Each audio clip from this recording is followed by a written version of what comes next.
Hello student, आज आपण next lecture चालू करतोय इंटिग्रेशन या चॅप्टर. पाठीमागच्या लेक्चर मध्ये आपण इंटिग्रल ऑफ द फॉर्मचे सेकंड फॉर्म कंप्लीट केला. आज आपण थर्ड फॉर्म चालू करणार आहोत. पहिले दोन फॉर्म बघितले, त्यामध्ये 1 खाली quadratic equation x square plus b x plus c, otherwise without square root किंवा स्क्वेअर रूट मध्ये पण असू शकतो. हा झाला first form. And second form same बघितला, फक्त वरती एक्स ची टर्म होती आणि खाली काय होतं, सेम क्वाड्रेटिक इक्वेशन रूट मध्ये किंवा विदाउट. मग यामध्ये काय करतो आपण, ही जी ए टर्म आहे, ही जर ए टर्म प्रेझेंट असेल तर सगळ्यात आधी ए टर्म ने डिवाइड करणार, त्याची थर्ड टर्म फाइंड आउट करणार.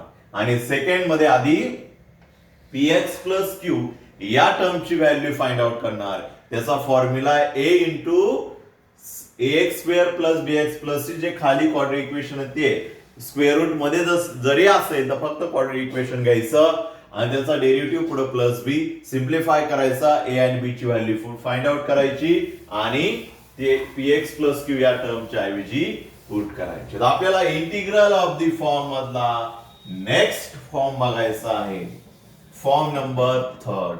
आता form number third, fourth, fifth जे आहेत हे नियर टू सेम फॉर्म आहेत. यामध्ये थोडंसं काहीतरी एकमेकांमध्ये बदल आहे, तो आपण बघणार आहोत. मग आपल्याला थर्ड फॉर्म जो आहे तो त्या ठिकाणी आपण सुरुवात करणार आहोत. मग इंटिग्रल ऑफ द फॉर्मच्या थर्ड फॉर्म मध्ये काय बघा, तर 1 a plus or minus b sine x किंवा a plus or minus b cos x असू शकतं, किंवा दोन्ही टर्म मध्ये काय असणार, साइन किंवा कॉस टर्म. बट हे लक्षात ठेवा, इथं ऑलवेज हा बी जो आहे तो बी प्रत्येक ठिकाणी ग्रेटर दॅन काय असेल, 1 असेल. ग्रेटर दॅन त्या ठिकाणी काय असायला पाहिजे, 1 असायला पाहिजे. तरच हे जो टाइप्स आहे किंवा तरच example integral of the form मधला थर्ड फॉर्म लक्षामध्ये. ओके, तर आपण ह्या टाइपचे एक्झाम्पल सॉल्व्ह कसे करायचे ते आता बघणार आहोत.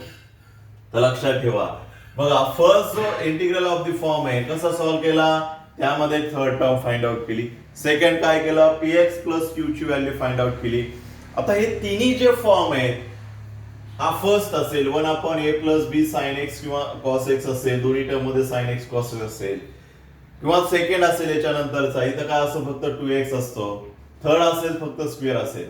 तिन्ही सॉल्व्ह करताना त्यामध्ये पहिली जी स्टेप आहे ही पहिली स्टेप आहे यामध्ये सबस्टिट्यूशन. इंटिग्रल ऑफ द फॉर्मचे हे तीन जे फॉर्म आहे, ज्यावेळी ट्रिग्नोमेट्री टर्म येते त्या ठिकाणी पहिली जी स्टेप आहे ती पहिली स्टेप आहे त्या ठिकाणी सबस्टिट्यूशन. काय पहिली स्टेप त्या ठिकाणी, सबस्टिट्यूशन. आता काय सबस्टिट्यूशन करायचं हे देखील त्यामध्ये महत्वाचं आहे. आता काय सबस्टिट्यूशन करणार तर बघा, ज्यावेळी फक्त या ठिकाणी साइन एक्स किंवा कॉस एक्स टर्म असते, ज्यावेळी फक्त साइन एक्स किंवा कॉस एक्स ची जी टर्म असते,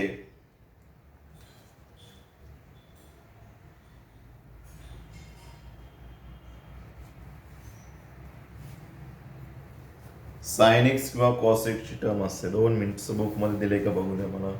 ओके, साइन एक्स किंवा कॉस एक्स ची ज्यावेळी टर्म असते त्यावेळी सबस्टिट्यूशन करणार बघा, tan x by 2 is equal to t. हेच सबस्टिट्यूशन लक्षात ठेवायचं. आता tan x बाय 2 कुठं आला, इथं साइन कॉस आहे, मग tan चं काय सबस्टिट्यूशन आलं, तर बघा या ठिकाणी, तर आपल्याला साइन एक्स चा फॉर्म्युला बघा काय, हा tan का सबस्टिट्यूशन केला, तर आपल्याकडं साइन एक्स चा formula in terms of tan मध्ये जो आहे, साइन एक्स चा फॉर्म्युला जो आहे इन टर्म्स ऑफ tan मध्ये काय formula, 2 into tan x by 2 upon 1 plus tan square x by 2, 1 plus tan square x by 2 sine x, किंवा कॉस एक्स जरी असेल तरी त्यामध्ये ते सबस्टिट्यूशन करायचं. तर कॉस एक्स चा फॉर्म्युला आहे 2 इंटू सॉरी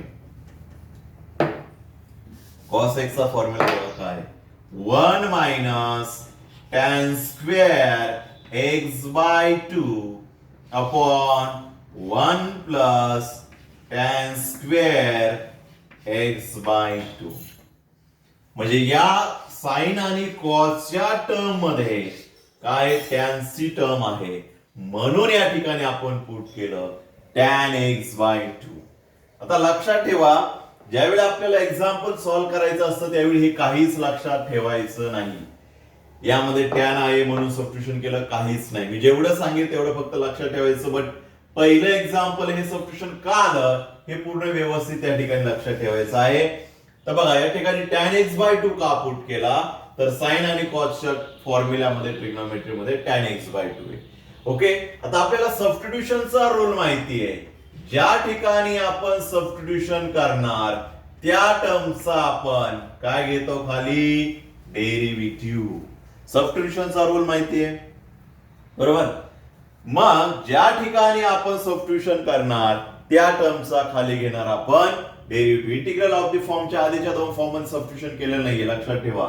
हे जे तीन फॉर्म आपण बघणार आहे या तिन्ही फॉर्म मध्ये सबस्टिट्यूशन आहे.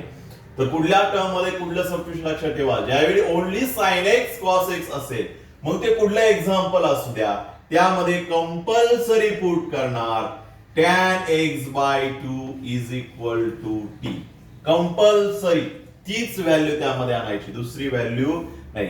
हीच व्हॅल्यू कुठलं एक्झाम्पल असू द्यामध्ये ए बी ची कुठली व्हॅल्यू दिली असू द्या, इंटिग्रल ऑफ द फॉर्मचा थर्ड फॉर्मचं कुठलं एक्झाम्पल असू, सगळ्या एक्झाम्पल मध्ये सबस्टिट्यूशन हे सेम राहणार. मग एक्झाम्पल दुसरं आले सबस्टिट्यूशन दुसरं नाही आहे ते सबस्टिट्यूशन लिहिणार काय tan x by 2 is equal to put करणार टी. सबस्टिट्यूशन केल्यानंतर त्या टर्मचा आपण घेतो डेरिव्हेटिव्ह. मग मला सांगा टॅनचा डेरिव्हेटिव्ह त्या ठिकाणी काय असतो, तर सेक स्क्वेअर. बट या ठिकाणी ओनली एक्स नाहीये तर कुठलं फंक्शन होणार, मग हे कॉम्पोजिट. म्हणजे टॅनचा आधी डेरिव्हेटिव्ह येणार sec square x by 2 into परत एक्स बाय 2 चा डेरिव्हेटिव्ह त्याला मल्टिप्लाय दॅट इज 1 बाय 2.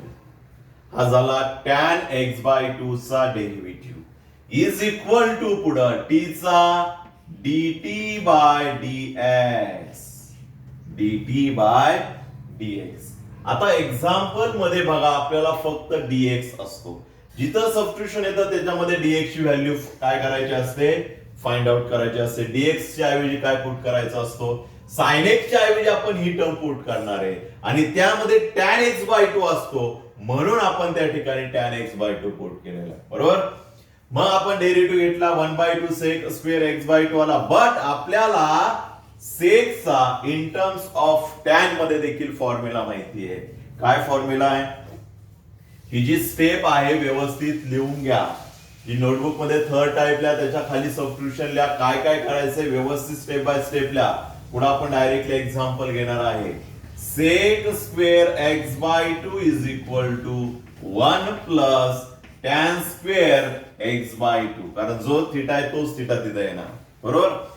मग काय होणार या ठिकाणी बघा, सेक स्क्वेअर एक्स बाय 2 च्या ऐवजी आपण पुट करणार 1 plus tan square x by 2 is equal to dt by dx. मग हा 2 डिवाइड आहे, इकडून कुठं मल्टिप्लाय होणार dt ला, म्हणजे इकडे होणार 2 dt. dx डिवाइड आहे, इकडे न्यूमेटरला येणार म्हणजे dx येणार आणि ही टर्म इकडे मल्टिप्लाय आहे, तिकडे जाऊन dt ला डिवाइड होणार म्हणजे 1 plus tan square x by 2. dx is equal to राहील फक्त ती म्हणजेच हा 2 डिवाइड इकडून वरती गेला, हा मल्टिप्लाय म्हणून इकडे डिवाइड टर्मला आला. dx इकडे डिवाइड म्हणून इकडे वरती येणार 1 ला मल्टिप्लाय म्हणजेच dx. बट आता यामध्ये बघा व्यवस्थित आपण टॅन एक्स बाय 2 च्या ऐवजी काय पुट केलेला आहे t, म्हणून dx ची व्हॅल्यू त्या ठिकाणी काय येणार बघा, dx is equal to 2 dt upon 1 plus tan x by two च्या ऐवजी पुट केलं आपण टी, म्हणून इथं येणार टी स्क्वेअर. म्हणजे आपल्याला फक्त व्हॅल्यू लक्षात ठेवायची, हे काहीच नाही लक्षात राहिलं तरी चालेल. आपल्याला काय सबस्टिट्यूशन करायचं आहे, that is tan x by two is equal to t, and substitution केल्यानंतर आपल्याला dx ची व्हॅल्यू भेटेल.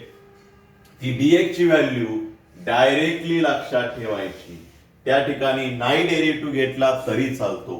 dx इज इक्वल टू येते 2dt upon 1 plus t square. आता 1 प्लस टी स्क्वेअर जो आहे, टी स्क्वेअर का आला हे व्यवस्थित समजून घ्या. या टर्मचा डेरिव्हेटिव्ह येतात आला.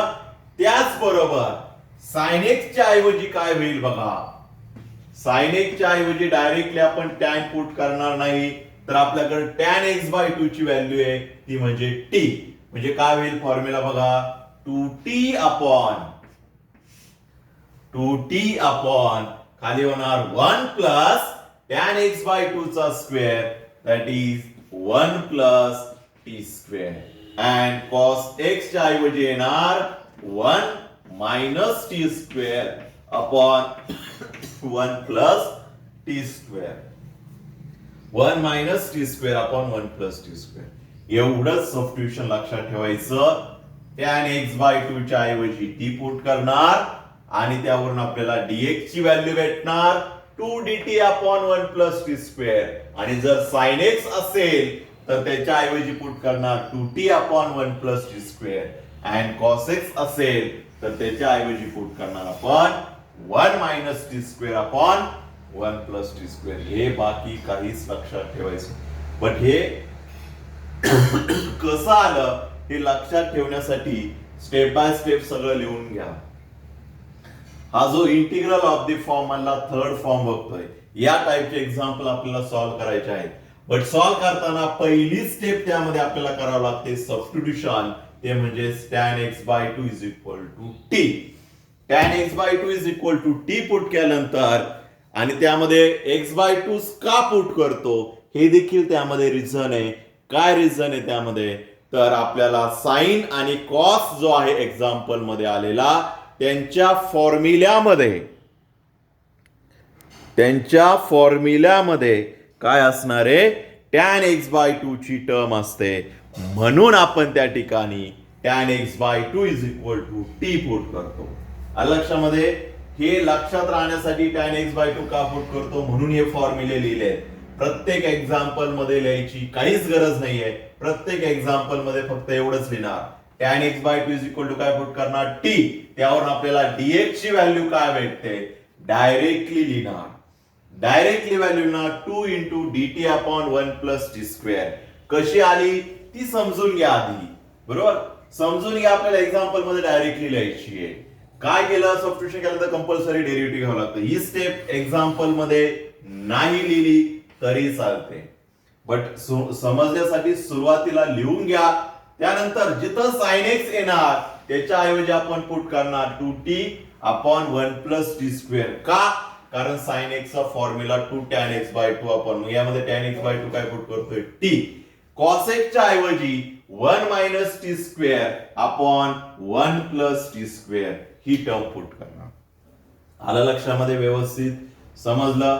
सबस्टिट्यूशन इंटिग्रल ऑफ द फॉर्मचा जो थर्ड फॉर्म आहे यामध्ये काय करायचं, तर ओनली साइन एक्स आणि कॉस एक्स असेल तर सबस्टिट्यूशन करतो टॅन एक्स बाय 2. लक्षात ठेवा टॅन एक्स बाय 2. आणि त्यानंतर सबस्टिट्यूशन केल्यानंतर त्या टर्मचा डेरिव्हेटिव्ह घेतला तर त्यावरून dx ची व्हॅल्यू येते, that is 2 dt upon 1 plus t square. आणि साइन एक्स कॉस एक्स ची व्हॅल्यू ती आपण लिहिलेली आहे. त्याच व्हॅल्यू त्या ठिकाणी पुट करायच्या. ऍज इट इज व्यवस्थित लिहून घ्या. सबस्टिट्यूशन लक्षात ठेवा. आता आपण एक्झाम्पल यावरती सॉल्व्ह करणार आहोत. व्यवस्थित समजून घ्या. इंटिग्रल ऑफ द फॉर्मचा थर्ड फॉर्म जर आला असेल तर त्यावेळी त्यामध्ये सबस्टिट्यूशन काय करणार, tan x by 2 is equal to T.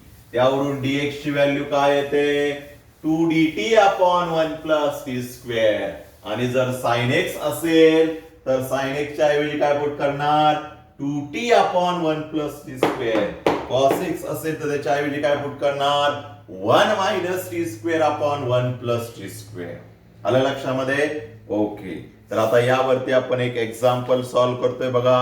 व्हॅल्युएट integration 1 upon 5 minus 4 cos x. 4 cos x. आता बघा यामध्ये हे जे एक्झाम्पल आहे कुठलं होणार? इंटिग्रल ऑफ द फॉर्म मधला थर्ड होणार, कारण तो कम्पेअर होतोय कुठल्या फॉर्मला? 1 upon a plus or minus b cos x. मग या ठिकाणी कॉस पण असू शकतो, साइन पण असू शकतो. लक्षात ठेवा कॉस साइन दोन्ही टर्म मध्ये असू शकतात.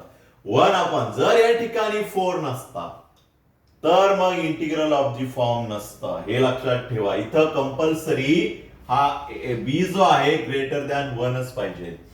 जर त्या ठिकाणी बी नसला तर मग हे एक्झाम्पल कसं सॉल्व्ह केलं असतं? आपण त्याचं रॅशनलायझेशन करून आपण सुरुवातीला सॉल्व्ह केलेलं बघा ट्रिग्नोमेट्री मध्ये. म्हणजे हा झाला इंटिग्रल ऑफ द फॉर्म मधला थर्ड फॉर्म आपण ओळखला. 1 upon a plus or minus b cos x किंवा साइन एक्स म्हणजे थर्ड फॉर्म झाला. कॉस एक्स किंवा साइन एक्स म्हणजे थर्ड फॉर्म झाला. बरोबर? मग जर थर्ड फॉर्म असेल तर यामध्ये डायरेक्टली आपण सबस्टिट्यूशन करणार. काय सबस्टिट्यूशन करणार यामध्ये डायरेक्टली? तर tan x by 2 is equal to t. डोळे दाखवून डायरेक्टली सबस्टिट्यूशन लिहायचं. कुठलंही एक्झाम्पल असू, काही असू, यामध्ये प्लस असू, मायनस असू, 4 असू, कुठल्या कॉन्स्टंट असू, फक्त तो फॉर्म आहे. मग डोळे दाखवून सबस्टिट्यूशन लिहिणार. tan x by 2 is equal to t put करणार. त्यानंतर आपल्याला dx ची व्हॅल्यू भेटली आहे. आणा लक्षात किती भेटली dx ची व्हॅल्यू. याचा डेरिव्हेटिव्ह पुट करून त्यामध्ये sec स्क्वेअर ची जी व्हॅल्यू आहे ती पुट करून dx is equal to 2 dt upon 1 plus t square. And आता आपल्याला dx झाला. अजून व्हॅल्यू लागते cos x. आठवा cos x ची व्हॅल्यू आपण पुट करतोय त्या ठिकाणी 1 minus t square upon 1 plus t square. का पुट करतोय आपण? फर्स्ट आपण बघितलेला आहे पूर्ण स्टेप बाय स्टेप सगळं सबस्टिट्यूशन आणि त्यानंतर फॉर्म्युले वगैरे बघितले. ओके. देन आता बघा आलेलं सबस्टिट्यूशन फक्त एक्झाम्पल मध्ये पुट करायचं आणि त्याचं इंटिग्रेशन घ्यायचं. काय होईल बघा? 1 अपॉन 1 च्या ऐवजी काय नाहीये, 5 च्या ऐवजी काय नाहीये, 4 च्या ऐवजी काय नाही, कॉन्स्टंट तसेच राहणार. बट cos x च्या ऐवजी काय आहे? तर कारण cos x हा 4 ला मल्टिप्लाय म्हणजे जी व्हॅल्यू येणार आहे cos x ची ती 4 ला मल्टिप्लाय होणार. 1 minus t square upon 1 plus t square. कशाला मल्टिप्लाय झाली? ती 4 ला मल्टिप्लाय झाली. पुढं dx ची व्हॅल्यू काय आहे? dx ची व्हॅल्यू लिहा त्याच्यामध्ये 2 dt upon 1 plus t square. जे आलेलं सबस्टिट्यूशन आपण पुट करून घेतलं. समजलं इथपर्यंत? हे जे आहे हे सबस्टिट्यूशन आपण सगळ्या एक्झाम्पल साठी, सगळ्या म्हणजे कुठल्या? इंटिग्रल ऑफ द फॉर्मच्या थर्ड. सबस्टिट्यूशन सेम, फक्त साइन असेल तर इथं साइन एक्स येणार, कॉस असेल तर कॉस एक्स, दोन्ही असेल तर दोन्ही येणार. साइन एक्सच्या ऐवजी काय पुट करतो? 2t upon 1 plus t square. लक्षात ठेवा सगळ्यांचा सबस्टिट्यूशन मध्ये डिनॉमिनेटर सेम येतो म्हणजे 1 प्लस टी स्क्वेअर. हे पण लक्षात ठेवा म्हणजे इथं कन्फ्युजन होणार नाही. मायनस वर आहे का प्लस खाली आहे. डिनॉमिनेटरला कंपल्सरी प्लसच व्हॅल्यू असते 1 प्लस टी स्क्वेअर. त्याला आता सबस्टिट्यूशन केल्यानंतर काय सिम्प्लिफिकेशन होत आहे का ते करा आधी. काय सिम्प्लिफिकेशन होणार यामध्ये? तर सगळ्यात बाहेरची जी कॉन्स्टंट आहे ते आतमध्ये मल्टिप्लाय होणार सगळ्यात आधी. मग हा जो 5 तसाच राहणार. 4 ने आतमध्ये मल्टिप्लाय करायचं कुणाला? 4 ने आतमध्ये मल्टिप्लाय करायचं कुणाला? मायनस जो साइन आहे तो तसाच ठेवलाय आपण. 4 ने आतमध्ये मल्टिप्लाय न्यूमेटरला होणार की डिनॉमिनेटरला? तर आपल्याला माहितीये कुठला टर्मला डिवायडेड नसेल तर 1 असतो. आणि ज्यावेळी आपण रॅशनल नंबर जे आहेत त्यांची जर मल्टिप्लाय करायची असेल आपल्याला तर numerator into numerator, denominator into denominator. म्हणजे हा जो 4 आहे तो फक्त कुठल्या टर्मला मल्टिप्लाय होणार? 1 मायनस टी स्क्वेअरला. Minus sine as it is, bracket मध्ये लिहायची टर्म ऍज इट इज, कारण आपण साइन आतमध्ये लगेच द्यायचं नाही. 4 into 1 4, 4 into minus t square minus 4t square. दोन्ही टर्मला तो मल्टिप्लाय होणार, डिवायडेड टर्म तशीच येणार. इकडं ही जी टर्म आहे ती तशीच येणार, अजून काही सिम्प्लिफिकेशन झालेलं नाहीये. फक्त इथं कॉन्स्टंटने त्याने आतमध्ये मल्टिप्लाय केलं, that is 4 minus 4t square आला. कारण 4 into 1 4, 4 into t square 4t square, आणि इथं प्लस आहे कारण -4 नाही घेतला आपण, फक्त 4 घेतला. आता बघा पुढं, आता आपल्याला ह्या पूर्ण टर्मची सिम्प्लिफाय करायचंय. बट इथं 5 ला डिनॉमिनेटर काहीच नाही म्हणजे 1 असणार, अँड इकडं या टर्मचा डिनॉमिनेटर 1 plus t square आहे, म्हणजे डिनॉमिनेटर त्या ठिकाणी सेम नाहीये. मग अशा वेळी काय करतो, मध्ये सबट्रॅक्शन साइन आहे, म्हणजे सबट्रॅक्शन करण्यासाठी आपल्याला डिनॉमिनेटर तर सेम पाहिजे. मग अशा वेळी काय करतो आपण, cross multiplication. 1 plus t square ने इकडे 5 ला मल्टिप्लाय करणार, म्हणजे 5 into होणार 1 plus t square, मध्ये मायनस साइन, अँड वरती पुढली टर्म आहे 4 minus 4t square, आणि सगळ्यांचा डिनॉमिनेटर त्या ठिकाणी येणार ओनली 1 plus t square, कारण याचा डिनॉमिनेटर 1 आहे, दोघांचं मल्टिप्लाय केलं तर तेच येतं, that is 1 plus t square. व्यवस्थित समजून घ्या काय केलंय आपण, तर या ठिकाणी आपण फक्त क्रॉस मल्टिप्लिकेशन केलंय, बाकी काही केलं नाहीये, कारण डिनॉमिनेटर त्या ठिकाणी आपल्याला सेम करायचा आहे. दोघांचा डिनॉमिनेटर तिथं सेम केला आपण, 1 plus t square. सगळ्यात आधी जो बाहेरचा 4 कॉन्स्टंट आहे त्याने आतमध्ये मल्टिप्लाय करून घेतलं, आणि मग त्या ठिकाणी आपण क्रॉस मल्टिप्लिकेशन केलं. लक्षामध्ये पुढली टर्म जी आहे ती टर्म येणार, ती म्हणजे 2 into dt upon 1 plus t square. आता बघा या ठिकाणी व्यवस्थित, या टर्मचा डिनॉमिनेटर त्याला डिवायडेड बाय ही टर्म आहे, म्हणजे ही टर्म काय होणार या ठिकाणी, cancel. 1 plus t square cancel झाली, रिमेनिंग टर्म काय राहिली, आता ती आपण सिम्प्लिफाय करून लिहू. आता 5 ने आतमध्ये मल्टिप्लाय होणार, 5 into 1 5, 5 into plus t square, that is plus 5t square. आता इथं मायनस ने आतमध्ये मल्टिप्लाय करणार, minus into plus 4 -4, minus into minus, that is plus 4t square. इकडं काय राहिलं, 2dt राहिलं फक्त, कारण 1 plus t square कॅन्सल झालेला आहे, तो डायरेक्टली इथं करायचा नाही कॅन्सल, क्रॉस मल्टिप्लाय करून मग कॅन्सल करायचं, लक्षात ठेवा. आता बघा पुढं काय आलं, remaining term 1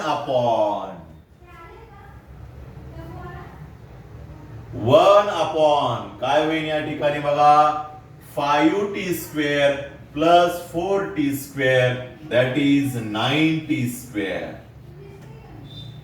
5t square plus 4t square, that is 9t square. आधी t square ची ऍडिशन, 5 minus 4 किती येणार, +1.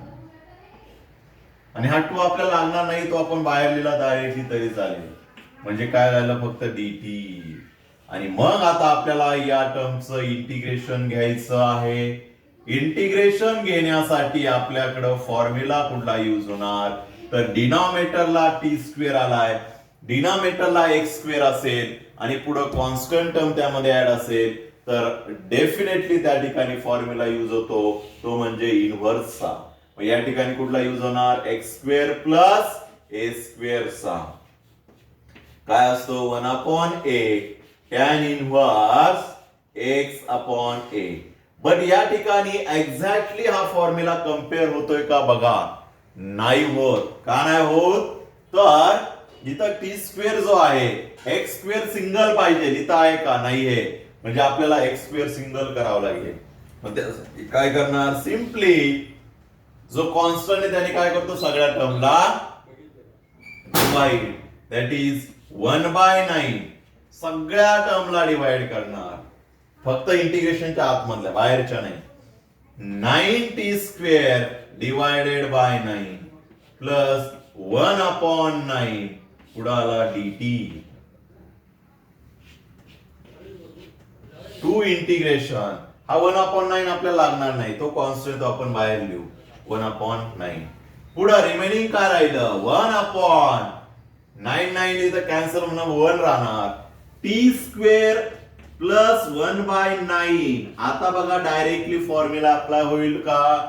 अजून देखील होणार नाही, कारण इथं आपल्याला स्क्वेअर लागेल. ए स्क्वेअर आहे जो ऍडजस्ट कसा करतो आपण, बाहेर 2/9 राहिलं, इंटिग्रेशन मध्ये 1 टी स्क्वेअर आला म्हणजे एक्स स्क्वेअर आला, बट इथं स्क्वेअर नाही आला कॉन्स्टंटचा. मग त्यासाठी जो स्क्वेअर नसेल तर आपण स्क्वेअर ऍडजस्ट करतो, त्याचा स्क्वेअर रूट घेणार आणि मग त्या टर्मचा स्क्वेअर घेणार. म्हणजे आता आपण डायरेक्टली फॉर्म्युला या ठिकाणी अप्लाय करू शकतो. 2/9 1/a, बाहेरची कॉन्स्टंट ऍज इट इज, मग फॉर्म्युला अप्लाय करायचा 1/a. a ची व्हॅल्यू आली 1/9 स्क्वेअर रूट मध्ये.